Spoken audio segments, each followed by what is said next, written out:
მოვედი როგორ დანამატი. არა, დანამატი თქვენ იქნებით. მოგესალმებით ძვირფასო მაყურებლებო, ეთერშია გადაცემა მოქალაქის ხმა და მე მის წამყვანი აკაკი ველთაური გახლავართ. როგორც ყოველთვის ვიტყვით თავისუფლება ქალბატონ მზიას, ყველა სინდისის პატიმარს, ყველა პოლიტ პატიმარს, დიდი სიყვარული და თანადგომა რუსთაველის ბუნებრივად ჩამოყალიბებულ პროტესტს, რომელიც ახლა აგერ უკვე 551 დღეა ქუჩაში იბრძვის და ებრძვის ამ უხსენებელთა ხროვას.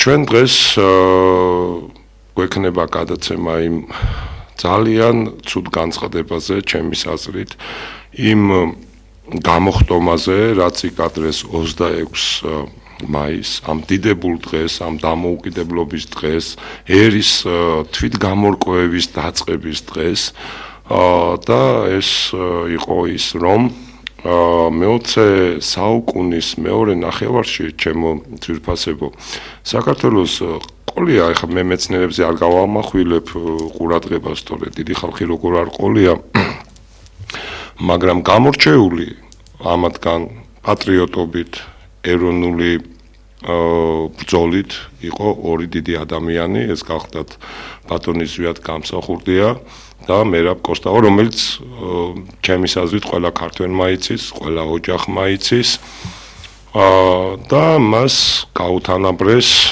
ერთი ბიზნესმენი კაცი, რომელიც ახლა არაფორმალურად ამ ქვეყანას მართავს და რომელიც იყო ზუსტად იმ გენერლის დამფინანსებელი და იმ ხალხის დამფინანსებელი, რომლებმაც 9 აპრილი მოუწყვეს ჩვენ ხალხს. რა თქმა უნდა, მე ეს მითო გამოარჩიე, ეხლა რო ეროვნული ბრძოლა ეს არის ჩემის აზრით კიდევ და ალბათ ყველა დამეთანხმება აქ, რომ ეს არის ძალიან გამოკვეთილი და ძალიან დიდი საქმე. თორე ეხლა დიმიტრი უზნაძეც ყავდა კაცო და ბევრი ისეთი მეცნიერი დიდებული, მაგრამ მე არ ვლაპარაკობ ამ ხრივ, მე ვლაპარაკობ ზუსტად აი ჩვენ დამოუკიდებლობის და საქართველოს განთავისუფლებაში ვინც როლი შეასრულა და აქ უპრეცედენტო გახლავთ ბატონი ზვიადი და ბატონი მერაბ კოსტავა, მათი ღვაწლი, მათი თავდადება, ვიცით ჩვენ მათი ლაგერებში ყოფნაც, ვიცით ჩვენ მათი, რა ვიცი, არაერთი ხელ დააპატიმრეს, გადაასახლეს, რავი რა არ მოუწყვეს ამ ხალხს და ყველაფერს გაუძლეს და ჩვენ ფონს გაგვიყვანეს. და ამ ხალხთან ერთად დაყენება აი მოდი მე არ ვახსენებ ხოლმე სახელს უხსენებლებს ვეძახი, მაგრამ რომ მაყურებელმა გაიგოს, ვიტყვი აი ბიძინას მათთან დაყენება, ჩემის აზრით ეს არის დიდი შეურაცხყოფა და მკრეხელობა. ჩვენ დღეს სტუდიაში ყავს ორი სტუმარი ძვირფასო მაყურებლებო, ეს გახლავთ ქალბატონი ეთერიმ გალობლიშვილი, ფილოლოგიის მეცნიერებათა დოქტორი, პროფესორი ტექნიკური უნივერსიტეტის, ნუ რამოდენიმე 2 წელია მე მგონი რომ აღარ მუშაობს, მაგრამ ესე გახლავთ ზვიადის თანამებრძოლი 9 აპრილის დაზარალებული და ბატონი ზვიადის მწმუნებული მთელ საქართველოში და ილიას საზოგადოების წევრი, ილია მეორე მყავს ამ შემთხვევაში. წმინდა დიახ მართლის. და ბატონი მერაბ ჩუხუას უკვე იცნობს ჩემი მაყურებელი, თესეუს პროფესორი, ენათმეცნიერი, კავკასიოლოგიის დარგში და მწყინვალი ადამიანი.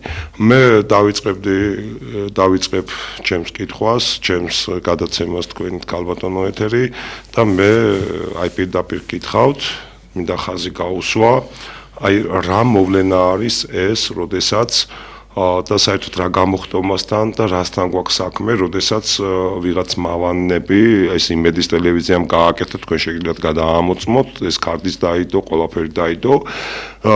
რასთან გვაქვს საქმე, როდესაც მერაბ კოსტავას და ბატონ ზვიად გამსახურდიას უტოლობენ კაცს, რომელსაც ქვია ბიძინა და რომელმაც 15 წელია ნამდვილად აწამა ეს ერი. მოგესალმებით. მე ვესალმები ჩვენს მაყურებლებს.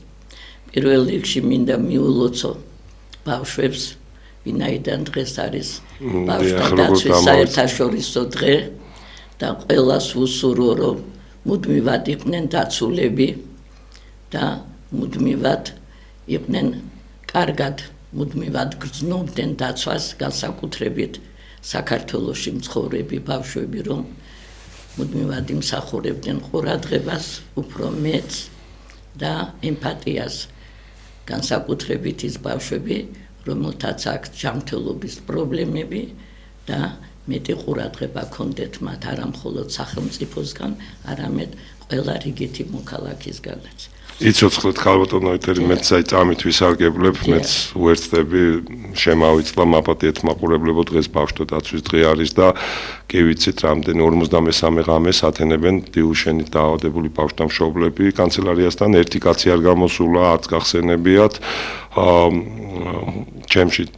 ჩემი გვერდში დგომა თქვენ და გამარჯვება და მიეცით ბავშვებს წამალი მალე. დიახ ქალბატონო, ეთერი მაპატიეთ ამ რეპლიკის. საკითხრომელსაც თქვენ შეეხეთ და გამოიწვია ამან ფართო საზოგადოების უпростоრად ინტერესი კი არ აღშფოთება.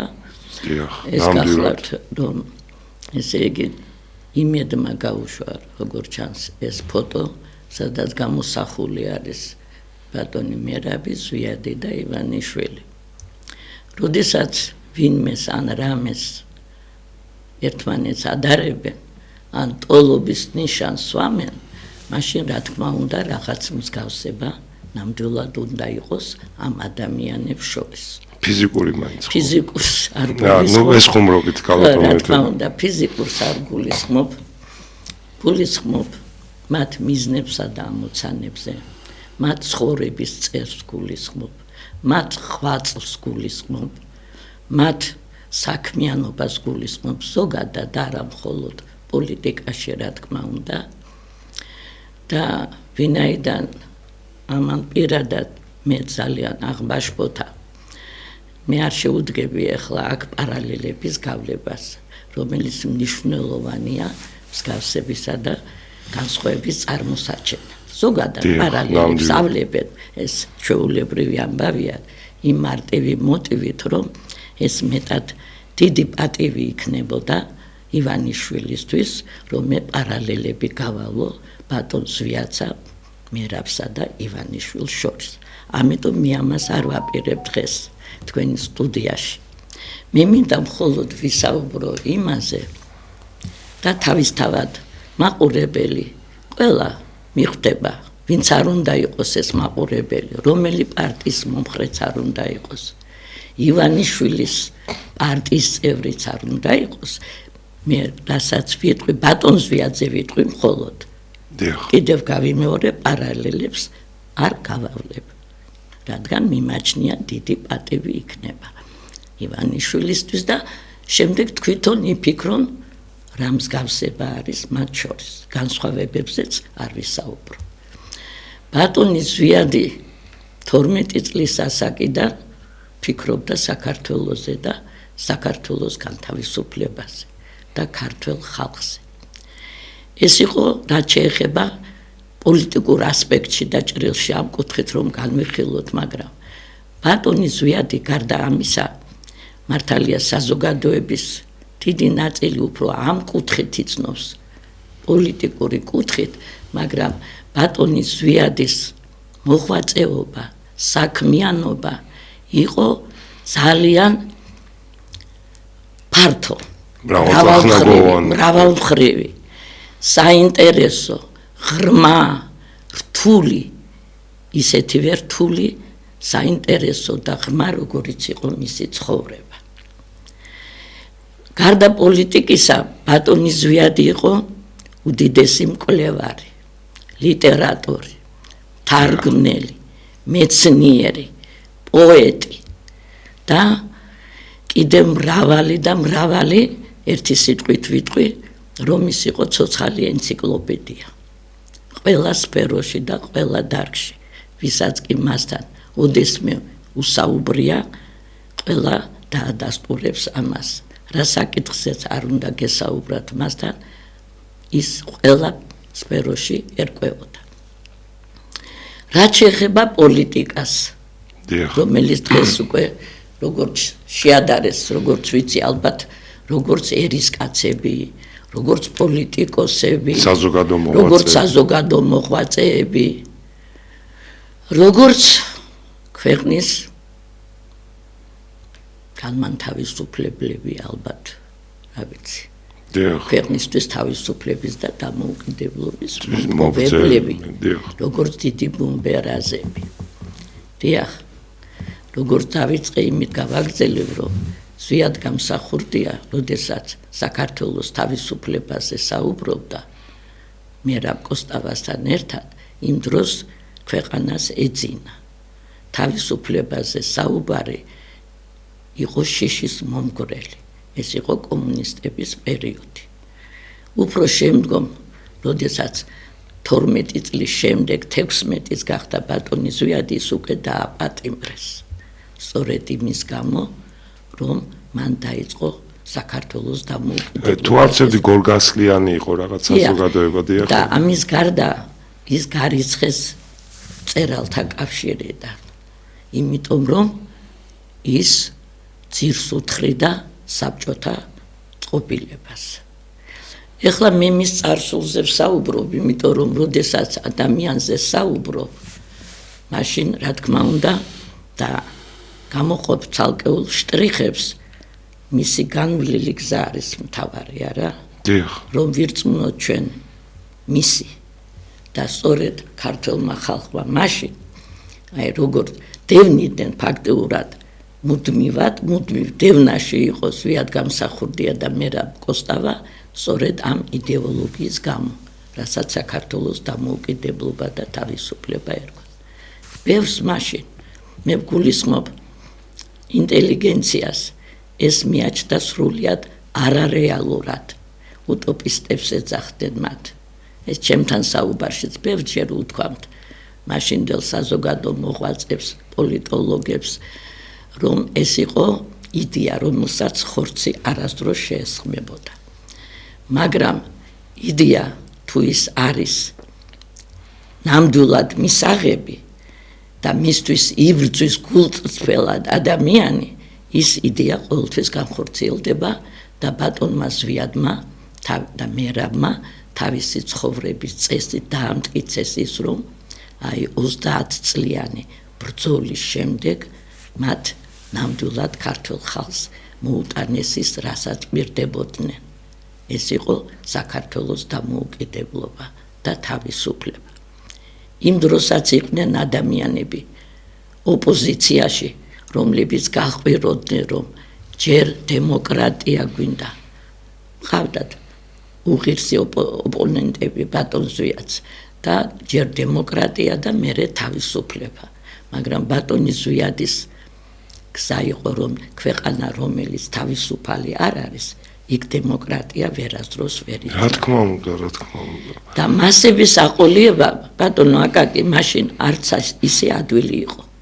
იმიტომ რომ როგორც მოგახსენეთ, იყო საშინელი შიში, კომუნისტური რეჟიმი მაშინ ძვინვარებდა და თუ ამ თემაზე იქნებოდა საუბარი, ეს იყო. დიახ, თან ახალი მომხდარი იყო ის ჯინსების თაობა, ის ბიჭები დახვრეტეს და აქ უკვე დახვრეტად შეიძლებოდა, ხო, ამის გამო სიცოცხლის განადგურებაზეც მიდიოდა. დახვრეტის მუხლი არსებობდა მაშინ კანონში და ნამდვილად იყო ესა და ამიტომ დახვრეტით არა, მაგრამ დაპატიმრებით დააპატიმრეს ბატონი ზვიადიც, ბატონიც მერაბიც სწორედ ამისთვის.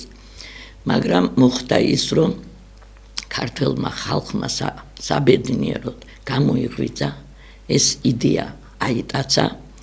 ეს იყო, რა თქმა უნდა, ბატონი ზვიადის და მერაბის დამსახურება, მაგრამ გარდა ამისა, ეს იყო ხალხის შინაგანი სწრაფვა თავისუფლებისკენ და დამოუკიდებლობისკენ. და იდეა მათთვის იყო ძალიან ახლობელი და მისაღები. სწორედ ამან 1987 წლიდან, როდესაც გააქტიურდნენ ბატონი ზვიადი უფრო მასშტაბურად და ბატონი მერაბი დაბრუნდა პატიმრობიდან, მასობრივი გახდა 87-88 წლებში და უკვე იქცა სახალხოდ ეროვნულ განმათავისუფლებელი მოძრაობა, აი რასაც ქვია ეროვნული მოძრაობა გახდა და არა ცალკეული პიროვნებების მოძრაობა და ბრძოლა მხოლოდ თავიდან ბატონ ზვიაც 10 ადამიანი ენატრებოდა სადმე აქციაზე რომ მიდიოდა რომ როგორმე გამოეხატა მისი აზრი და თუმცა უკან არიხებდა ხო იმ 10 ადამიანთანაც ის გვერდით ყოფილიყვნენ თანამოაზრეები მე მახსოვს ეს ჯერ კიდევ თვარწები 87 წელი იყო ფილარმონიაში იმართებოდა რაღაც ღონისძიება საერთაშორისო ღონისძიება და ჩამოსულები იყვნენ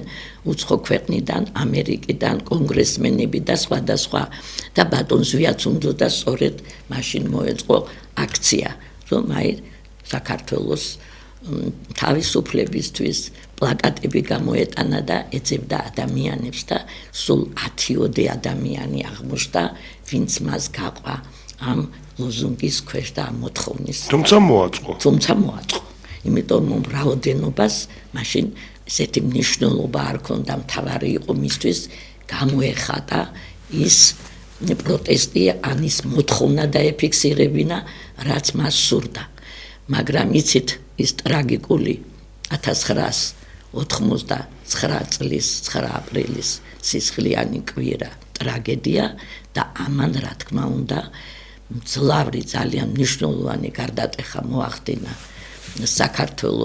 საქართველოში მოსახლეობაში და ერი წარმოჩნდა ერთიანი და უძლეველი მართალია იყო მსხვერპლი შეეწირა მათ ადამიანები მაგრამ ეს ადამიანები მოსული იყვნენ იქ იმისთვის რომ მათაც თავისუფლება სურდათ და არც არ იყვნენ მოსულები ვინმეს დაძახილზე და ბრმად რომ ზოგჯერ ამბობენ რომ ისე მოვიდნენ მათ არ იცოდნენ რა უნდათ და თურმე ბატონმა ზვიადმა და მერაბმა შეაცდინა ისინი მაგას წინ უძღოდა ამას შიმშილობები მასობრივი შიმშილობები სადაც ახალგაზრდები შიმშილობდნენ ძირითადად ჩართული იყვნენ ყველა ინსტიტუტის სტუდენტები და ეს იყო უდიდესი ბრძოლის შედეგი ზვიადისა და მერაბისა რომ ახალგაზრდები აყვან მაშინ მას რომ არა ახალგაზრდები ჩვენ ნამდვილად ვერ გავიმარჯვებდით და ვერ მოვიპოვებდით თავისუფლებას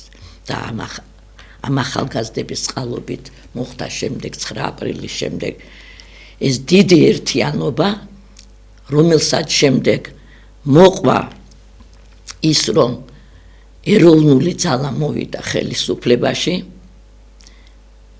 ხელისუფლებაში მრგვალი მაგი და თავისუფალი საქართველო რომლის პროგრამა იყო მოჭრილი სრულად საქართველოს მოსახლეობისთვის ხასუსამ საყოველთაოდ ყველასთვის არა მხოლოდ ქართველებისთვის არამედ სრულად საქართველოს მოსახლეობისთვის რომელიც ვიცით რომ მრავალეროვანი იყო ოდითგან ესე იყო და ის ცილისმწამებლური განცხადებები რომ ზვიად გამსახურდია ისწრაფოდა იზოლაციისკენ რომ ის წინააღმდეგი იყო საქართველოში სხვა ერის წარმომადგენლებისა ებრძოდა მათ ეს იყო ყველაფერი უშიშროების მიერ გავრცელებული ვინაიდან ვერცერთ მიტინგს ვერცერთ მის სიტყვას ვერცერთ წერილს ვერ იპოვიან ვერსა და ვერც პროგრამაში რა თქმა უნდა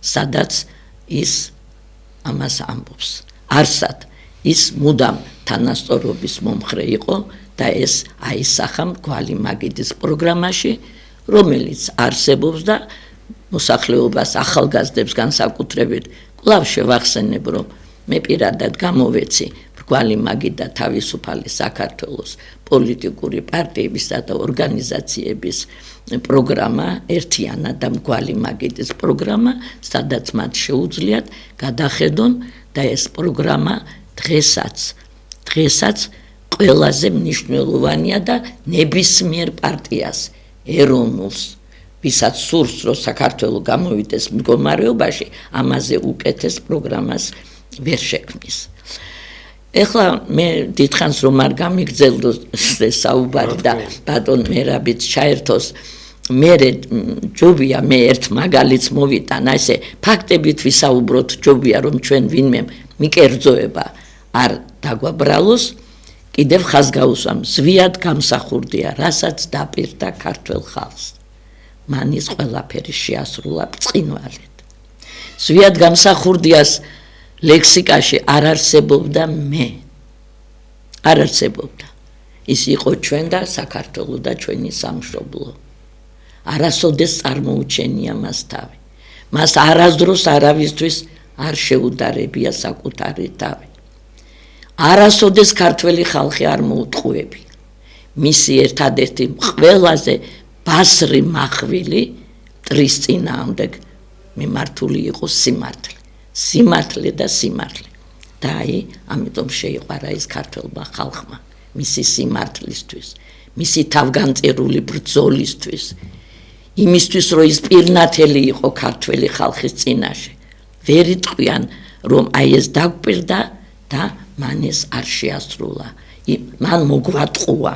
ვერასდროს ვერ იტყვის და სწორედ და ამან გასმავიზეც ალა ყველაფერი რომ მოგვატყუა. ხო, და მე რახან ვახსენე, შემდეგ მაყურებელმა და მსმენელმა გამოიტანოს დასკვნა, რადგან პარალელებს არ ვავლებ, თვითონ გაავლონ პარალელები და შეადარონ და მსგავსებას თუ იპოვიან, მე მივესალმები მათ მიერ დადებულ ფაქტებს. როგორც ზვიადის, ისე მერაბ კოსტავასაც არასოდეს არ უკადრია, ხო ესეთი? როგორ გეკადრებათ? მათი ბრძოლა იყო არა საკუთარი კეთილდღეობისთვის. ყველამ კარგად ვიცით, რომ კეთილდღეობა არ აყდა ბატონ ზვიადს. დიახ, ეს ნამდვილად. რა ოჯახიდან მოდიოდა, რა იყო მისი წარმომავლობა, ყველამ ვიცით და მას შეეძლო უზრუნველად ეცხოვრა არა მხოლოდ მისი დიდი მამის, დიდი კონსტანტინის გამო, არამედ თვითონ იყო უნიჭიერესი ადამიანი. როგორც თქვი, უნიჭიერესი ლიტერატორი, მწერალი, მკვლევარი. ქალბატონო ეთერი ზარია ეთერში და თხოვთ შემოუშვათ. კი ბატონო. დიახ, გისმენთ. ალო. დიახ, გამარჯობათ, გისმენთ. გამარჯობათ. დიახ. იცი რა. ლაპარაკო.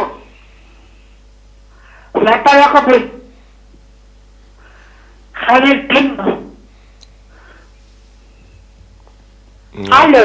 დიახ, გისმენთ. თქვით, ქალბატონო, გისმენთ. მოისმინეთ.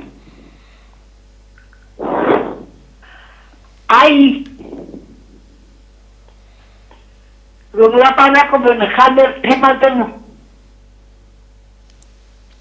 არის მის უკაცრავად გაითიშა მანიშნებენს ოპერას გასაგებია სამწუხაროდ არის მის თქვენი და კონკრეტულად უკითხვა გაქვთ ქალბატონო ყველა კითხვაზე გაგცემთ პასუხს შეძლების და გვარად არის მის თქვენი კარგით დიდი მადლობა ხო ბატონ მე და მე კიდევ მინდა აუცილებლად რაღაც კონკრეტული ფაქტები კი ბატონო საუბროთ მე იგივე კითხვით გადავალ ბატონ მერაბისთან რომ მე ახლა ერთი უბრალო მწერალისთვის ეს არის ჩემთვის არის ეს კრეხელობა მე ესე ვთვლი ესე უყურებ რომ ამათი გაიგივება ეს იქნება ქართული სულში კიდევ ერთხელ მაპატიოს მაყურებელმა ჩაფურთხება რთქერა სიტყვით ბატონო მერაბი ამათი ერთად დაყენება და საერთოდ აი ამ ორეულს რომ ვიღაც შემატონ მე ამის მოწინააღმდეგეც ვარ მაგრამ თან ესეთი კაცი აი ამაზე რას გვეთქვით ბატონო მერაბი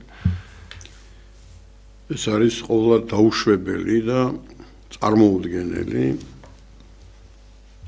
ტერმინდა რომ დღევანდელი თემის აქტუალობიდან შემოუშვით ამ ზარიანისო ვისა ბატონო მერაბი და რომ ბავშვებს ულოცავ მათი დაცვის დღეს და მინდა რომ ეს დღე მართლა მათი იყოს და ყოველი დღე წელიწადისა იყოს ბავშვებისა განსაკუთრებით იმათი ვინც იტანჯება ავადმყოფობით და ყველამ კარგად ვიცით რომ დიუშენის ეს კუნთოვანი დისტროფია არის გამანადგურებელი ჯანმრთელობისთვის. თუ გვიყვარს ბავშვები, თუ ეს სახელმწიფო რამენაირად მაინც არის დაკავშირებული მათ ბედთან, მაშინ დღეს მაინც აჩუქონ ბავშვებს წამალი. ზარია და ოპერატორს თხოვ შემოუშვით ისა ზარი ბატონებო. გისმენთ? ალო. დიახ, გისმენთ. მოისმინეთ. აიგემ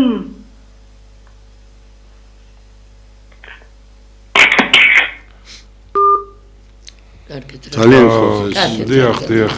კარგია თუ შემოვა და კითხვა პასუხი იქნება, მაგრამ კარგი. თქვენი კითხვა იმდენად მნიშვნელოვანია, რომ მე მგონია, რომ სანამ ეს თემა ბოლომდე არ იქნება განხილული და განცობილი, მანამდე იქნება ზარისგან თავი შევიკავოთ, იმიტომ რომ ზარი დაატყდა უკვე მთელ საქართველოს.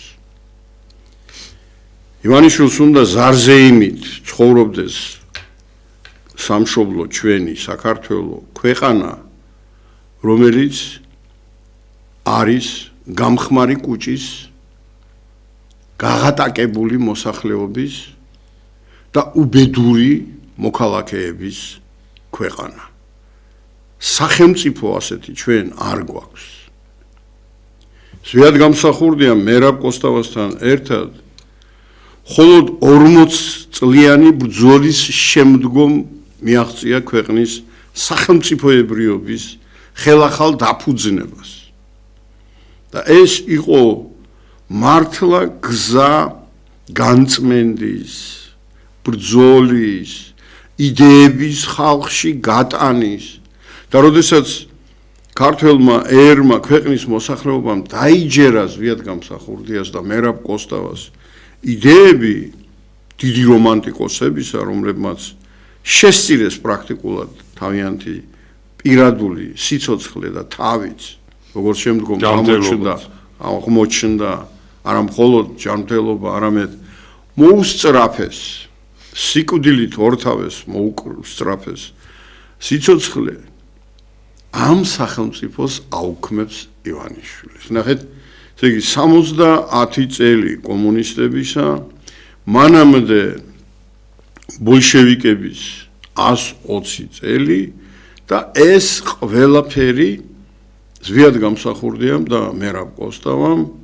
ჩაძირული, ჩაბეტონებული ამ უიმედობაში უსასო ქვეყანა, რომელსაც პრაქტიკულად მომავალი აღარ ქონდა და განწირული იყო კოლონიზატორული მარცხისთვის, მისგან შექმნეს მებრძოლი ერი და დამოუკიდებელი ქვეყანა, რაც თავარია უსისხლოდ.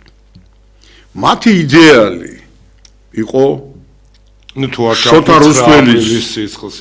შოთა რუსთველის ვეფხისტყაოსანი და ილია ჭავჭავაძის მიერ შეკრებილი და ამაღლებული საქართველო.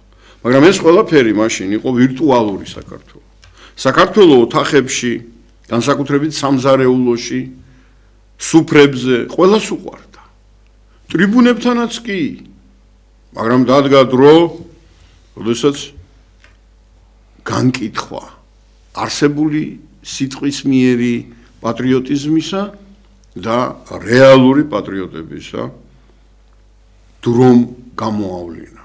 ბევრი ამბობდა ქვეყნის სიყვარულზე, ლექსებით შესანიშნავი ჰქონდათ, მაგრამ როგორც კი 9 აპრილის გამარჯვების ღამე გაუთენდა საქართველოს, აბა ვნახოთ რამდენი დადგა მაშინდელ საქართველოსთან იმ ეგრეთ წოდებული ინტელიგენციის წარმომადგენელი, რომლებმაც პირადად მე ვიტყვი, რომ თავი შეირიცხინეს საქართველოს ისტორიაში და მაშინდელი ანუ არ დაუდგნენ ამ იდეას მაშინ გვერდში ბატონო მერაბი. ეს რომ არ ყოფილიყო და ჩვენი ინტელიგენცია ეგრეთ წოდებული რომ არ ყოფილიყო სრულად პროკომუნისტური, უფრო სწორად კონფორმისტული, რომელსაც ერჩივნა ის რაღაცა პუტიოვკები, ნუ ახლა მე ვიცი რასაც ქვია პუტიოვკა და ასე შემდეგ. საგზურები.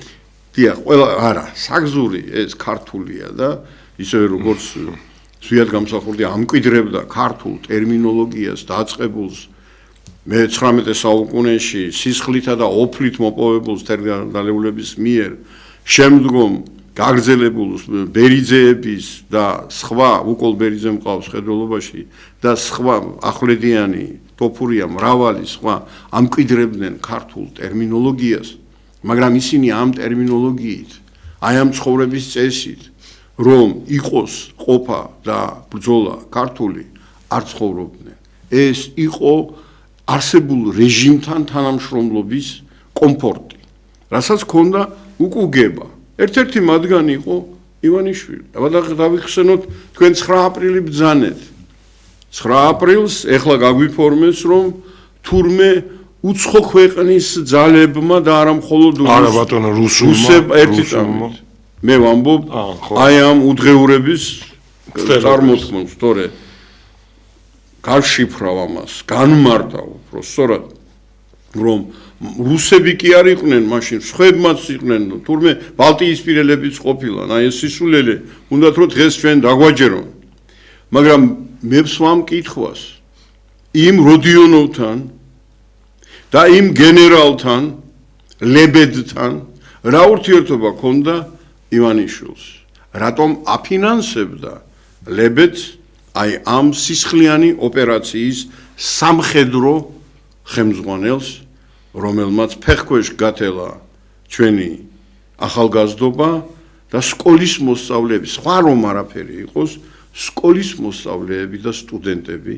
დახოცეს ამათ ხარეს არის დღესაც ივანიშვილი ანუ მერაბ კოსტავას ზვიად გამსახურდია მოიპოვებენ საქართველოს დამოუკიდებლობას მისი სახელმწიფოებრივი აღშენებლობის გზით და ივანიშვილი ტოვებს საქართველოს და არის იმ ხალხთან ვინც მოახდინა 9 აპრილის ტრაგედია ზვიად გამსახურდიამ 9 აპრილი აქცია ქვეყნის რეალური დამოუკიდებლობის დღედ და ამითი ის ტკივილიანი გამარჯვება ხალხისთვის, ერისთვის, მოსახლეობისთვის საზეიმო გახადა.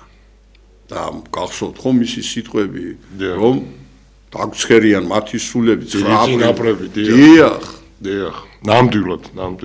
და იმარჯვებს ნება ქართველი ერისა და დამოუკიდებლობა იმ დღეს გამოაცხადა მან რა სიტყვები. ილია ჭავჭავაძის მიერ მომზადებული საქართველო მენშევიკ ბოლშევიკებივით კი არ გაანადგურა და დაცალა ეროვნული იდეისაგან რამედ ის გახადა ქართულ კავკასიური და რაც მთავარია დასავლური სახელმწიფო ადამიანი რომელიც არის ამერიკული პოეზიის და პროზის სპეციალისტი რომელიც ყველა ევროპულ ენაზე მეტყველებდა როგორც მაღალი რანგის სპეციალისტი, მაგალითად ზუგდიდში რო დაბრუნდა ბატონი ზვიადი და აღადგინა კანონიერი ხელისუფლება 1993 წლის 24 სექტემბერს მე ვიყავი მისი პრესსამსახურის ხელმძღვანელი, საინფორმაციო სამსახურის ხელმძღვანელი და მესმოდა აღფრთოვანება ინგლისელებისა,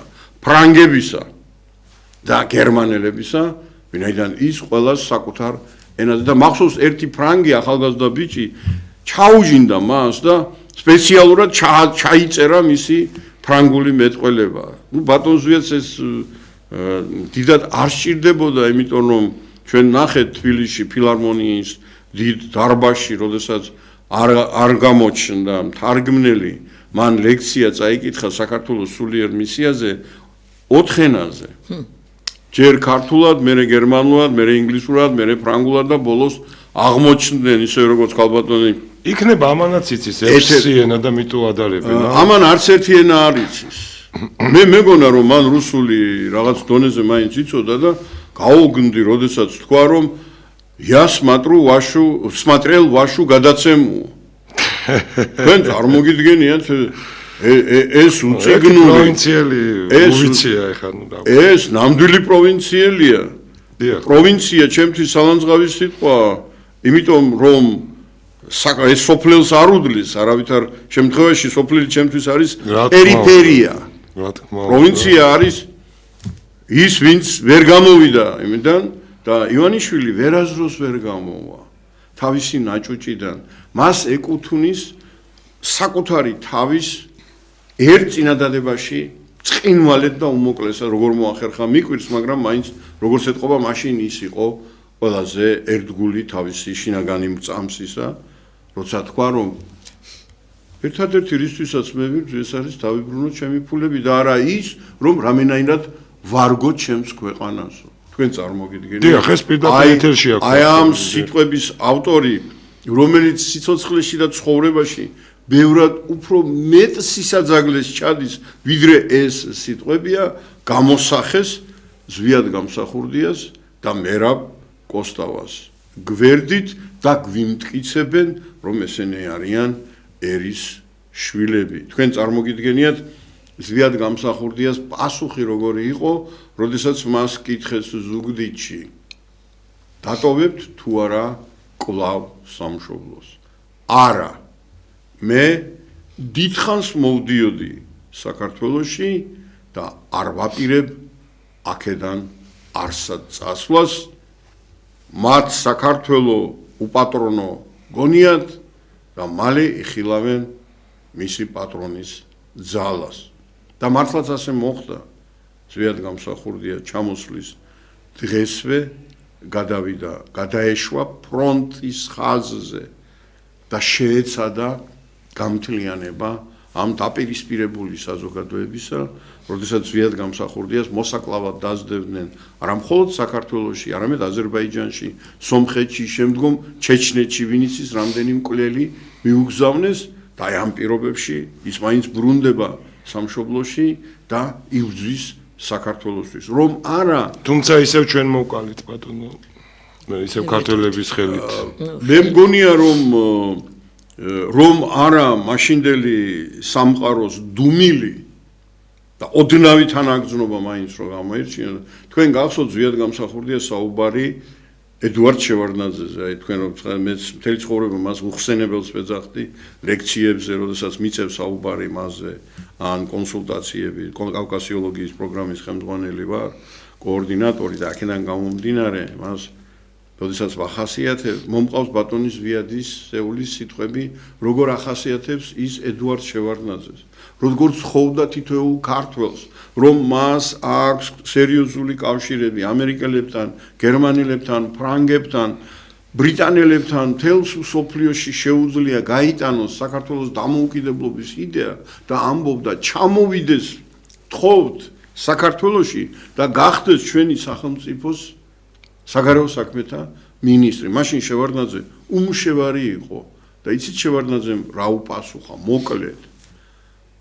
მე უკვე 70 წელს მიახლოებული მოხუცი კაცი ვარ და დავიღალე, დავბერდი, აღარ მინდა.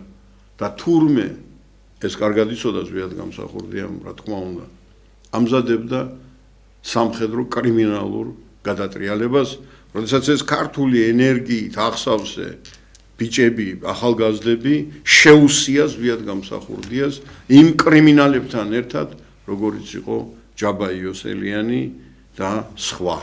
აი ეს არის არჩევანი, ზვიად გამსახურდიას არჩევანი არის ბრძოლა, როგორც ქალბატონმა ეთერმა ბრძანა პრაქტიკულად უტოპიური იდეისთვის, თქვენ წარმოგიდგენიათ სტალინის ზეობის ხანაში, როდესაც სტალინმა მოიგო მეორე მსოფლიო ომი დასავლეთთან ერთად, ზვიად გამსახურდია საქართველოში იწყებს ეროვნულ განმათავისუფლებელ მოძრაობას. მაშინ, როდესაც მუსტაფა შელია მისი სკოლის კურსდამთავრებული მოკლეს პირდაპირი გზით.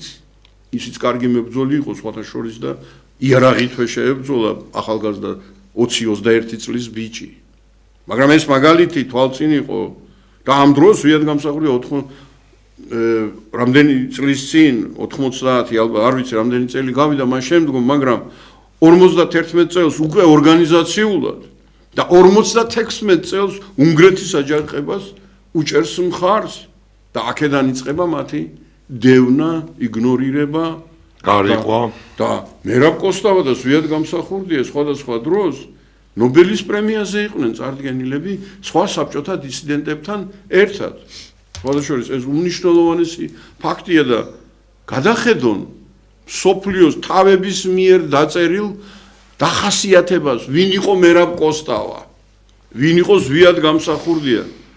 რეიგანმა მერაბ კოსტავას უმოკლესი დახასიათება მისცა. Iron Maiden,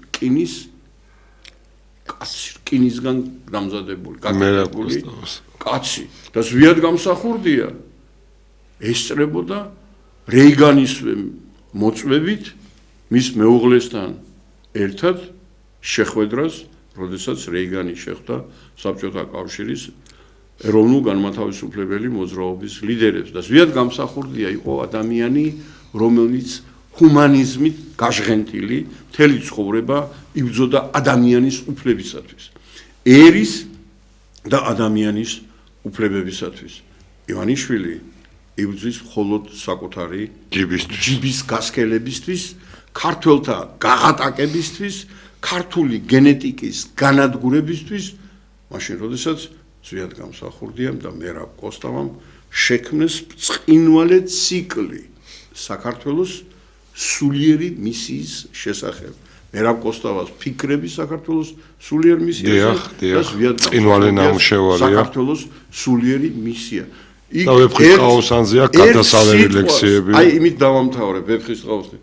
იქ ერთ სიტყვას ვერავინ ვერ ჩააკვეხებს. ეს არის რა გითხრათ, აი ქართული ბიბლია, როგორც ვეფხისტყაოსანი და ვეფხისტყაოსნის მესაიდუმლე არის ზვიად გამსახურდია. ვეფხისტყაოსანი არ არის თუმცა ვაჟაზე ამბობს კეიფის და დროსტარების და მხოლოდ მეგობრობის და ვაჟკაცობის.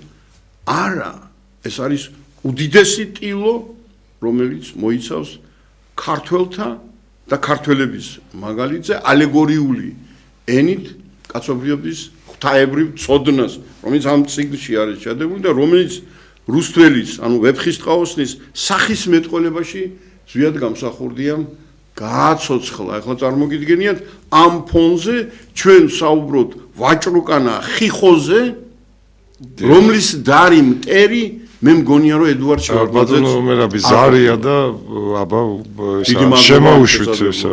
გისმენთ? ალო. დიახ, გისმენთ. მე შემიშექებული ვარ ზვიად გამსახურდია და მე ზონზე გონია რომ ამ ადამიანს ცოტა ზერმეტად ვაიდიარი. თვითონ ზვიადის სიტყვები მაქვს მოსმენილი რომ შეცდომა უნდენი მაქვს დაგებული რომ 24 საათი არ მოყოფა რომ ილაპარაკო ამოდენ რა. მე დღემდე მოწები რატო არის და ზვიად გამსახურდია ოპოზიციასთან ამის საერთოდ მოძებნა ის ასე თავი დაუნებებს ყველა ვინც მას მოვალაკა ისე დათმული იყო იმდრიდა მასაც პატივისგებლობა იმაზე რომ ვერ შეარჩია სახში იყო პერიოდი როდესაც დაპირისპირების დროს აი ეროვნულმა კონგრესმა მოთხოვა მას რომ არჩევნები ჩაეტარებინა თავიდან ანუ რიგარეში არჩევნები მე დარწმუნებული ვარ ეს გამოხდავდა სიტუაციას ანუ იმით მინდა რომ ისიც არის თვითონ პირადად მატარებელი პასუხისმგებელი მდგომარეობით როგორც ინდივიდუალური პროცესის პრეზიდენტი იმაზე რა გამოცხადდა შემდეგ მას არის არჩევნებზე და როცა დარწმუნებული ვარ ყველა ვარიანტში მოიგებდა იმიტომ რომ მას უმოკლება ჰქონდა ნამდვილად ჰქონდა ხალხის უმრავლესობის ხარდაჭერის შანსი მაგრამ ვინც ამაზე არ წავიდა რაღაც თქვენ ავრცელებთ ეხლა არასწორ ინფორმაციას აბა გიქნი ეხლა მე გიპასუხეთ ბატონმა ზვიადმა თქვა ეგრეთ წოდებულ ოპოზიციას ტყვით შეიარაღებულ ეგრეთ წოდებულ ოპოზიციას ოპოზიცია არ არის ტყვით ერთი წამით თქვენ ხო ბრძანეთ თქვენი ნათქვამი ძალიან კარგად ხედავ რომ ზვიად გამსახურდია სახელის და ღვაწლის დაკნინებას აქვს ადგილი ამას ვერანაირად ვერ დავუშვებთ ვინაიდან ზვიად გამსახურდიამ სპეციალური დელეგაცია გაუგზავნა ეგრეთ წოდებულ თქვენის თქმით ოპოზიციონერებს ჩემის თვალსაზრისით კი მოღალატეებს რომელმაც სამხედრო გადატრიალება ედუარდ შევარდნაძესთან ერთად მოახდინეს და შესთავაზა ერთ კვირაში მთავრდება ცხინვალის ოპერაცია მოგეხსენებათ საქართველოს მაშინ რუსეთთან იყო ომში და მიმდინარეობდა სამაჩაბლოში გააფთრებული ომი და ის ვაჟბატონები რომლებიც იქ იბრძოდნენ ისინი მოხსნეს ეგრეთ წოდებულმა თქვენმა ოპოზიციონერებმა ფრონტებიდან ყარყარაშვილი, ეპიტაშვილი და ძმანი მათნი ჩამოვიდნენ თბილისში ჭანკოტაძე რომლებიც ბომბავდნენ საქართველოს სახელმწიფოს პარლამენტის შენობას, რომელიც ამავდროულად იყო ზვიად გამსახურდიას პრეზიდენტის რეზიდენცია. მან თქვა, ერთ კვირაში დასრულდება ოპერაცია და დავნიშნავ არჩევნებს, საყოველთაო არჩევნებს, რომელშიც ყველა მიიღებს მონაწილეობას. მათ შორის ისინი, ვინც ტყვიას ესროდნენ. ეს საუბარი გაიმართა მაშინ, როდესაც უკვე თბილისის ზღვაზე კი არ იყვნენ ეს მოღალატეები, ქვეყნის მტრები, არამედ თბილისის ქუჩებში ხოცავდნენ და მათ შორის მეც მესროდნენ, იმიტომ რომ მე ვიყავი იქ მონაწილე, ქალბატონი ეთერიც და იმაში იჯდა ეგრეთ წოდებულ ბუნკერში, სინამდვილეში კი ამ შენობის სასადილოში და დაგეგმეს რა? დაგეგმეს 7 ტონიანი აუზით უდიდესი მოლოტოვის კოქტეილი, რომლის გადასხმაც უნდათ ზემოდან ჩვენზე 7000 კაცი უნდა ამოეწვათ და ამოებუგათ იქ და ამის ავტორები დღესაც ცოცხლები არიან ზოგიერთები, სხვათა შორის და აცდა მადლობა ღმერთს ამ შენობას ეს აგიზგიზებული აუზი 7 ტონიანი და გადაიწვა მისი ბოლო ფლიგელი, რომელიც შემდგომ ალმოდებული გადავიდა თბილისის პირველი სკოლის შენობაზე, დღეს რო საჯარო სკოლას პირველს ეძახიან და დაიწვა ის შენობა. თქვენ ამის მომხრე ხართ, რომ ასეთი ბოლო ქონოდა, ასეთი ბოლო ქონოდა იმ ჩვენს ბრძოლას საქართველოსთვის. მაშინ როდესაც ზვიად გამსახურდიამ 40 წელი მიუძღვნა საქართველოს თავისუფლებისთვის ბრძოლას და ჩვენ გვინდა ზვარაკად შეწირული კაცი ამ თავისუფლებას დღეს ვაკრიტიკოთ შეცდომა არ ქონდაო ვინა თქვა აქ შეცდომა არ ქონდა ბევრად მეტი ქონდა ვიდრე თქვენ წარმოგიდგენიათ მაგრამ ეს არ იყო ის შეცდომა რასაც თქვენ უთვლით შეცდომა სხვა რამე იყო ის უნდა ყოფილიყო როგორც ქვეყნის ხელისუფალი და პრეზიდენტი ბევრად უფრო მკაცრი ამ ეგრეთ წოდებული ოპოზიციის მიმართ და დღეს თქვენ ხმას არიღებთ იმის გამო, რომ ხალხს ტროტუარზე დრომისას იჭერენ და ციხეში სვამენ და ზვიად გამსახურდიამ კიდევ რომ დაიჭირა კიტოვანი და ხაინდრავა აი ეს მოღალატეები ამაზე მთელი მიტინგები და ამბები იყო თბილისში გამართული კი არ უნდა დაეჭირა მხოლოდ არამედ მთელი ეს სპექტრი რომელიც ქვეყანას მაშინ ანგრევდა და ანადგურებდა და თანამშრომლობდა რუსეთთან როგორც ანტიქართველები ციხეში უნდა შეესვა, ბევრად უფრო მკაცრი უნდა ყოფილიყო და არა ის, რომ ვესროლოთ ყვავილები რკინით და იარაღით შეიარაღებულებს, რომლებიც ხოცავდნენ თბილისში, სამეგრელოში, აფხაზეთში, სამაჩაბლოში, ყველგან საქართველოს მოქალაქეებს. ქალბატონ ეთერის კონკრეტულად მინდა უპასუხო ამ ბატონს. ოპოზიცია არ იყვნენ ისინი, ვინაიდან მათ ხელში ეჭირათ იარაღი და როდესაც ხელში იარაღი უჭირავს ადამიანს ან ჯგუფს ადამიანების ის უკვე არის კრიმინალური ბანდა. დიახ, ეს კარგად უნდა გახსოვდეთ, რომ მათ იარაღის ძალით დაამხეს კანონიერად არჩეული, ხალხის მიერ არჩეული პრეზიდენტი და ბოდის გიხდით, მაგრამ ასეთ კითხვებს დღეს არ უნდა სვამდეთ ნამდვილად. და ოპოზიცია არის ის დღეს, ვინც დგას რუსთაველზე, цаრიელი ხელები და იბრძვის იმ დამოუკიდებლობის და თავისუფლების აღსადგენად და იმისთვის რომ ის მონაპოვარი არ დაიკარგოს რაც ჩვენმა თაობამ მოიპოვა და განსხვავებას ნამდვილად უნდა ხედავდეთ ამაში ოპოზიციასა და შეიარაღებულ კრიმინალურ ბანდას შორის ჯერ რატო უნდა დაენიშნა თუმცა მზად იყო 5 თვის შემდეგ ბატონ ზვიაც როდესაც იყო ის ახალხოდ არჩეული პრეზიდენტი ხალხის მიერ და არა ისე უზენაეს საბჭოს რო აერჩია მხოლოდ როგორც ახლა აერჩიეს ეგრეთ წოდებული პრეზიდენტი დანიშნეს უпростоრად დანიშნული პრეზიდენტი კი არ იყო საყოველთაოდ არჩეული პრეზიდენტი იყო და რაღაც კრიმინალური ჯგუფების მოთხოვნის გამო 87%-ის მიერ არჩეული მოსახლეობის რატომ უნდა დაენიშნა 5 თვეში ქონდა ჩვენ ამდენი ფუფუნება 4 არჩევნები დაინიშნა იმ წელიწადსა და 3 თვეში და კიდევ დანიშნულიყო რატომ არ დაიცადეს 4 წელი და თურმე იმიტომ მოხდა იმიტომ კი არ მოხდა იმიტომ მოხდა რომ რუსეთს არ სურდა საქართველოს დამოუკიდებლობა რომლის აღიარება თქვენ არ სურდა კიდევ ზვიად გამსახურდიას დებთ ბრალს იმაში რომ თითქოს მას რომ არჩევნები დაენიშნა გადატრიალება არ მოხდებოდა ისევე როგორც დღესაც ქადაგებენ რომ ეს იყო სამოქალაქო რუსეთს მუშტი რო არ დაუქნო, ისე არ ხო, დაგიწყებს. რუსეთს შუ დაგიწყებს ომს. ეს არის ისე უშიშროების მიერ გავრცელებული და დღესაც იმეორებს სამოქალაქო ომი ეს არ ყოფილა. მოქალაქეები არ დაპირისპირდნენ. მე ბოდიში ვიხდი. ხო, ბოდიში გიხდით, მაგრამ თქვენ აუცილებლად უნდა იყოთ კიდევ ჩემთან. არა, აი რას ნიშნავს იცით? ბატონო აკაკი, რამდენად ჭირდება კიდევ დავასრულებ მე? ესე იგი ხალხს რამდენად კიდევ ამდენი ხნის მერე ახსნა განმარტება საჭირო ან შეიძლება სპეციალურად კითხულობს. ქალბატონო ეთერი უბრალოდ ამოგვეწურათ რომ მე მადლობას მოგახსენებთ პატივცემულ მაყურებლებო. ნამდვილად ჩვენ შევხვდებით იქით ორშაბათს მოქალაქის ხმაში. მადლობთ რომ გვიყურებდით და აი ერთ წამს დავაყოლებ აი ესე ნუ როგორც დუმბაძემ გითხრა რომ საქართველოს მრუშიქალი არ გახლავთ მარტო სუფრაზე მთვრალებს რო გვახსენდება. მადლობთ ყურადღებისთვის. მადლობთ ყურადღებისთვის.